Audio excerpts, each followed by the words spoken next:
Achille Mbembe, qui va être le dernier intervenant, est camerounais, mais il n'est plus camerounais, puisque lorsqu'on devient philosophe, on donne la patrie à tous ceux qui adhèrent à l'imaginaire ou n'adhèrent pas.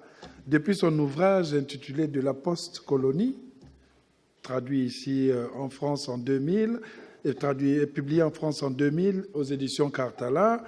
La nouvelle édition a été augmentée en 2005. Achille Mbembe s'est affirmé désormais comme un des penseurs les plus féconds et les plus talentueux dans les domaines qui relèvent de l'histoire, de la sociologie et de la philosophie politique.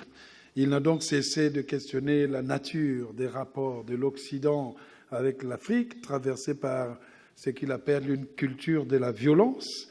Et son dernier livre, l'écho s'est fait de plus en plus, intitulé « Politique de l'inimitié », vient de paraître chez La Découverte.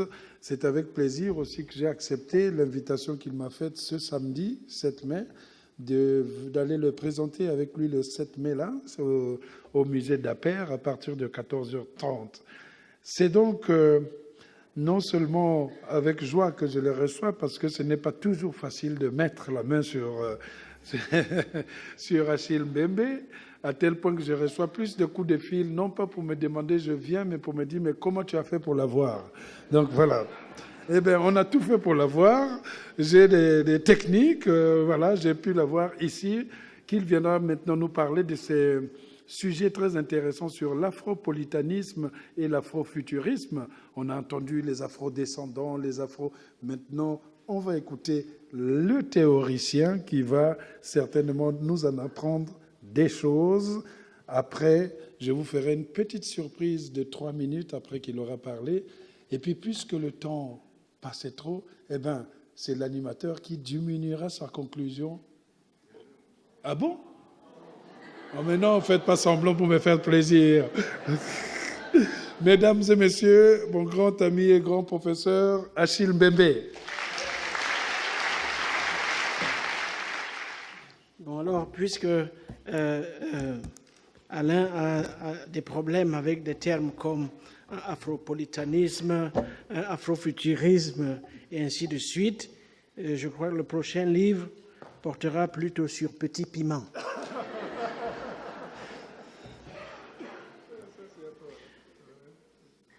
Alors tout ou presque tout a été dit, d'abord par Alain lui-même lors de sa leçon inaugurale, puis par tous et toutes celles qui sont intervenus sur cette scène depuis 9h30 et desquelles, moi en particulier, j'ai énormément appris.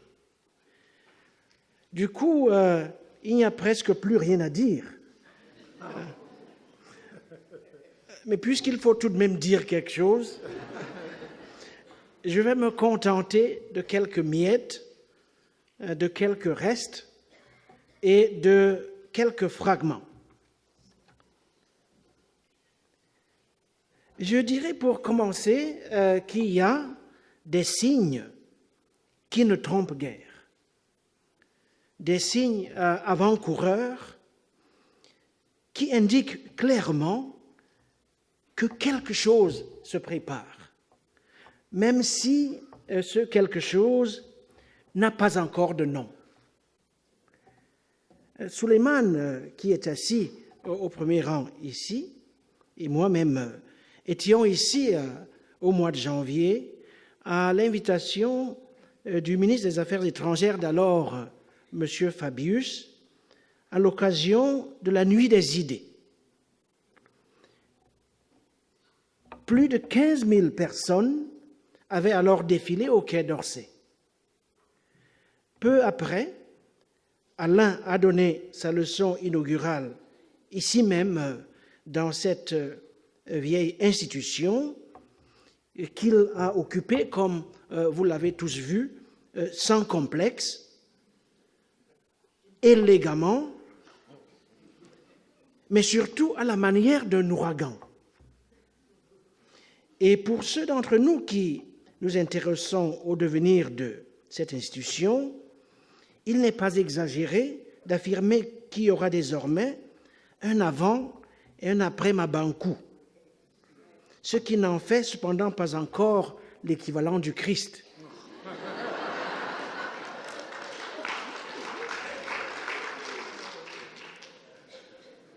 Je crois que la présence d'Alain dans cette institution, tout comme celle de son frère jumeau à l'Académie française, montre que nous vivons un moment intellectuel à la fois sombre, mais en même temps plein d'espérance. Sombre dans la mesure où, à peu près partout, et pas seulement en France, nous assistons au triomphe de l'opinion et à la défaite apparente des savoirs. Le néolibéralisme ayant entraîné, je dirais, le triomphe des idées toutes faites. La pensée complexe est en passe de s'effondrer sur fond de risque d'une droitisation radicale du monde et sur fond d'hystérisation des identités, ce qui me fait dire qu'on est à la veille d'un processus historique puissamment réactionnaire, caractérisé par un désir inconscient de fascisme, voire d'apartheid, ou encore les deux. Et cette journée, donc, qui aura été à la fois remarquable et mémorable, avance maintenant vers sa fin. Et je voudrais revenir rapidement sur ce qui nous aura rassemblés, à savoir la pensée de l'Afrique, la pensée de l'écriture, ce qui est en jeu dans le geste qui aujourd'hui consiste à écrire l'Afrique, que cette écriture se fasse à partir du continent lui-même, de ses marges, de ses océans ou de ses multiples ailleurs et diasporas.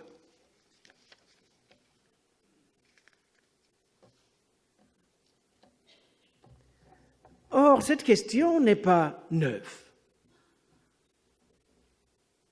La question de savoir qu'est-ce qui est en jeu dans le geste qui consiste à penser et à écrire l'Afrique. Elle n'est pas neuve et je voudrais indiquer, disons, 4 types de réponses à cette question qui nous habitent au demeurant depuis au moins le XIXe siècle.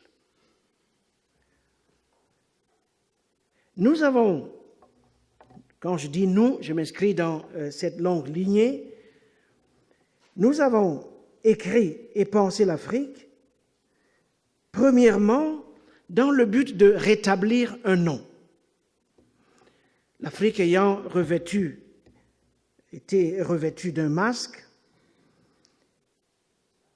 l'Afrique ayant été perçue comme une entité fourre-tout, vaseuse et sans poids ni relief historique, au sujet de laquelle n'importe qui peut à peu près dire n'importe quoi sans que cela prête à aucune conséquence.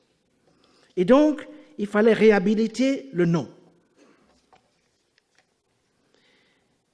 Nous avons pensé et écrit l'Afrique dans le but, deuxièmement, de ramener à la vie ce qui avait été abandonné aux puissances de la négation, de la défiguration et du travestissement.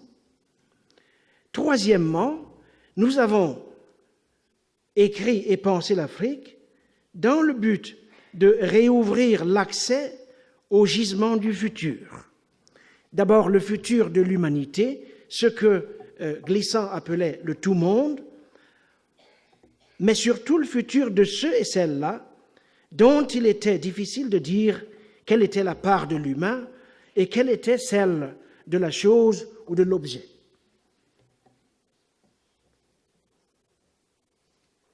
Nous avons, quatrièmement, pensé et écrit l'Afrique dans le but de contribuer, comme le signalait Lydie ce matin, de contribuer à l'avènement d'un monde habitable. Il me semble que telles sont les raisons pour lesquelles une grande part de notre écriture peut être caractérisée comme une écriture de la transfiguration, qui oscille entre le vertigineux, la dissolution et l'éparpillement. Cette écriture, la transfiguration, est typique du roman. Je pense en particulier à quelqu'un comme Tutuola, Wologwem, Sonila Butansi, que l'on a cité ce matin, qu'il s'agisse de la philosophie, Souleymane il est là, Iboussi Boulaga, qu'il s'agisse de la poésie, Senghor, Césaire, ou qu'il s'agisse des arts plastiques, de la musique, du théâtre dont nous parlait Dieudonné ce matin, de la danse ou même de la para. Donc voilà pour l'écriture. Mais qu'en est-il de l'Afrique elle-même? L'Afrique est née au monde moderne, je dirais, sous le signe de la circulation. L'Afrique est présente aux fonds baptismaux du Nouveau Monde. Et en fait, c'est du Nouveau Monde que nous vient l'idée moderne de l'Afrique. C'est en cela que notre rapport aux Amériques ou aux Caraïbes est fort différent de notre rapport à l'Europe. Car il n'y a pas d'Amérique sans une part de chair africaine. Les Amériques sont faites de notre chair et de notre verbe. L'Europe, par contre, surgit dans notre histoire sous le visage de ceux qui cherchent à nous limiter. Nous sommes sa frontière, son extérieur, du moins à ses yeux. Nous sommes perçus comme une greffe. L'Europe estime que nous ne faisons pas partie de ses géniteurs. Or, on ne peut pas en dire autant des Amériques. Nous sommes des cogéniteurs des Amériques. L'Afrique qui naît au début du XIXe siècle dans l'imagination des esclaves et leurs descendants est évidemment une entité géographique, un lieu physique, mais elle a aussi et surtout une idée, I majuscule. Elle est surtout un horizon, elle est un projet, elle est un rêve. Le rêve d'un lieu de la planète où être noir ne serait plus un handicap ou un problème. Un lieu où les gens d'origine africaine ou les descendants d'Africains n'auraient plus à se justifier, qui ils sont, pourquoi ils sont là, pourquoi sont-ils ce qu'ils sont. Un lieu où leur droit à l'existence ne serait pas remis en cause. Un lieu où ils ne subiraient plus le harcèlement au quotidien. À partir du XIXe siècle, l'Afrique est donc un concept politique, un certain imaginaire de la transnationalité, de la citoyenneté de la nationalité en tant que fait par définition transnationaux. Et cette idée d'une Afrique en tant que le lieu d'une entité dénationalisée, le lieu d'habitation d'un peuple transnational, est au fond une idée précoloniale. Dans la mesure où, avant la colonisation, notre conception des territoires et des espaces est mobile, nous sommes peut-être les seuls, avec les nomades d'Asie, les seuls à avoir inventé des empires caravaniers ou à avoir développé le commerce à longue distance. Et donc, je pense que pour le temps qui vient, il nous faut récupérer cette idée de la transnationalité et de la circulation.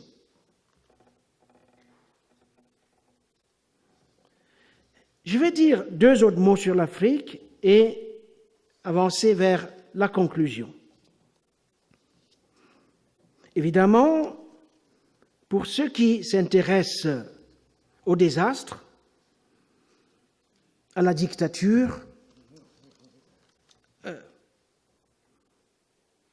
nous sommes un énorme laboratoire. Des satrapies qui n'en finissent plus. Le gouvernement, par la négligence et à perpétuité, une classe politique parasitaire, des peuples apparemment avachis, du genre que décrit d'ailleurs Césaire dans les premières pages de son cahier d'un retour au pays natal. Évidemment, il y a tout cela. Boko Haram, Ebola, des guerres civiles sans fin, des pandémies, et ainsi de suite. Mais au regard du présent et de l'avenir, il n'y a pas que cela. En fait, il y a quelque chose de profondément radical qui est en gestation. Et je vais vous donner quelques exemples. Le premier a trait à la force du nombre. Dans 30 à 50 ans, plus d'un habitant de la Terre sur 3 sera africain ou de descendance africaine. Le monde de demain sera africain, d'un point de vue démographique. La transition démographique est loin d'être terminée. Et en fait, d'un point de vue démographique, l'on assiste à un basculement de notre monde en direction de l'Afrique et de l'Asie. Dans 30 ans, l'Europe sera un continent de vieillards. La question qui se posera à nous sera celle de savoir comment transformer cette dividende démographique en facteur de production de nouvelles richesses. Eh bien, la réponse, on la connaît, en investissant en priorité dans l'éducation, dans la santé, dans la formation de ce que Célestin et ses amis appellent le capital humain, puisque pour eux, tout est capital. En investissant évidemment aussi dans l'eau, dans l'énergie, en investissant massivement dans les infrastructures, les ports, les chemins de fer, les autoroutes régionales, l'objectif étant de transformer le continent en un vaste espace de circulation. Nous devons ouvrir l'Afrique à elle-même et cela suppose, je vais rêver avec vous, l'abolition des frontières héritées de la colonisation. Pourquoi? Parce que le coût des frontières héritées de la colonisation est devenu exorbitant. Nous souffrons d'une double pénalité. Nul ne veut des Africains ailleurs et nous donnons l'impression de ne pas en vouloir chez nous-mêmes.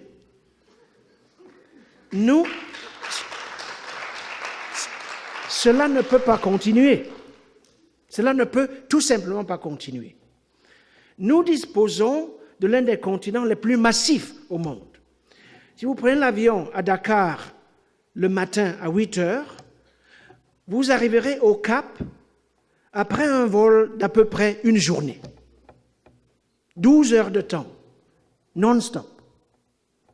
Et donc il n'y a aucune raison objective pour que la Méditerranée se transforme, Françoise évoquait les océans, en nouveau cimetière, un cimetière du XXIe siècle pour les Africains. Pour que tel ne soit pas le cas, nous devons ouvrir le continent sur lui-même. Nous devons ouvrir les frontières quand d'autres construisent des murs. la question de l'Afrique est en passe de devenir une question chinoise. Le gouvernement chinois lui-même prévoit l'implantation en Afrique dans les 25 années qui viennent d'à peu près 3 millions de Chinois. Il nous faut ouvrir les bras à ces 3 millions de Chinois.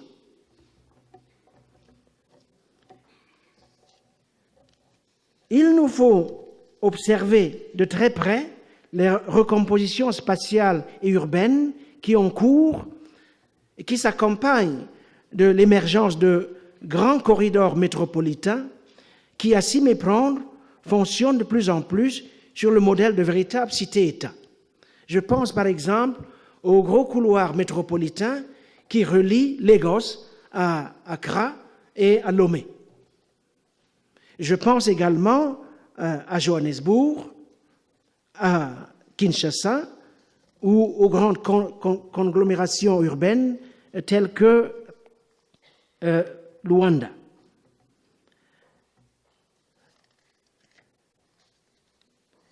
Ces recompositions sont également culturelles, point de vue linguistique, et Suleiman avait raison de dire que le français, l'anglais, le portugais sont des langues africaines.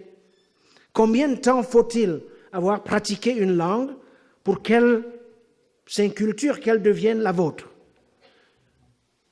Donc il est temps de les reconnaître comme des langues africaines, dénationaliser le français, rejeter ce concept de francophonie qui ne veut rien dire, puisque sans l'Afrique, le français est une langue purement ethnique. C'est l'Afrique qui universalise, qui donne au français ses attributs d'universalité. Je vais terminer, puisque Alain doit quand même parler. 3 points. L'Afrique doit devenir son propre centre et sa force propre. Pour y parvenir, il faut la transformer en un vaste espace de circulation. 2e point, l'avenir de la planète se joue en grande partie en Afrique. Il y a, je le suggère, une planétarisation de la question africaine à laquelle il nous faut faire attention, il faut prêter attention. 3e point, et ceci à l'adresse des minorités, puisque l'on en a parlé abondamment cet après-midi, dans une large mesure, tant que l'Afrique n'est pas debout, sa force propre, la situation des minorités d'ascendance africaine dans le monde ne s'améliorera point. Votre destin en Europe, aux États-Unis et ailleurs, est lié, que vous le vouliez ou non, au devenir du continent. Tant que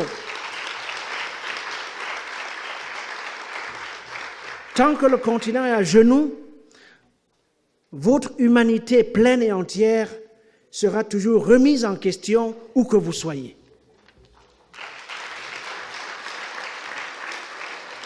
Pour le reste, le temps de l'Afrique approche.